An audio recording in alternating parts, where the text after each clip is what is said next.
Once there was a company of youngsters haunting vice and rivalry, riot and gambling, stews and public houses, where each with harp, guitar, or lute carouses, dancing and dicing day and night, and bold to eat and drink far more than they can hold.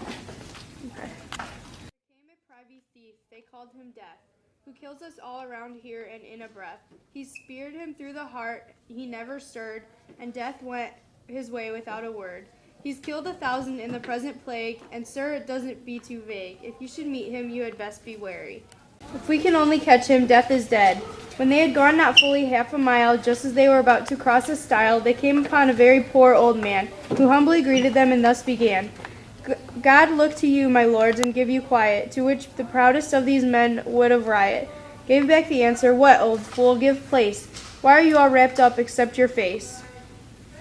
Well, sirs, he said, if it be your design to find out death, turn up this crooked way towards that grove. I left them there under a tree, and you'll find him waiting. He isn't one to hide for all your prating.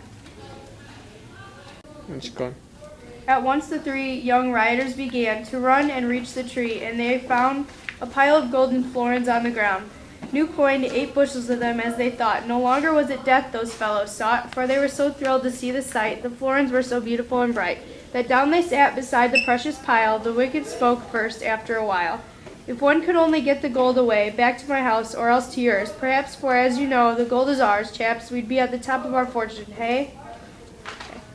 Lots and see the way it goes. The one who draws the longest, lucky man, shall run to town as quickly as he can. It fell upon the youngest of them all, and off at once he ran towards the town. As soon as he had gone, the first sat down and thus began to parley with the other. Trust me, the other said, you don't need to doubt my word. I won't betray you, I'll be true. Well, said his friend, you see that we are 2 and twice as powerful as 1. Now look, when he comes back, get up in fun to have a wrestle, then you attack. I'll put up my dagger through his back. While you and he are struggling in this game, then draw your dagger and do the same. Then all this money will be ours to spend, divided equally, of course, dear friend. The youngest, as he ran towards town, kept turning over, rolling up and down. Within his heart, the beauty of those bright new florins said, Lord, I think I might have all the treasure to myself alone.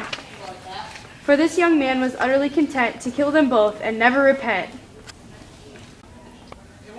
The box of poison, and away he ran into a neighboring street and found a man who lent him 3 large bottles. He withdrew and deftly poured the poison in 2. He kept the 3rd one clean, as well he might, for his own drink, meaning to work all night. Stacking the gold and carrying it away, when this rioter the devil's clay, he filled his bottles up with wine, all 3, back to rejoin his comrades he sauntered he. Yeah. Exactly the way they'd planned his death, they fell on him and slew him 2 to 1. Then said the first of them, when this was done, now for a drink.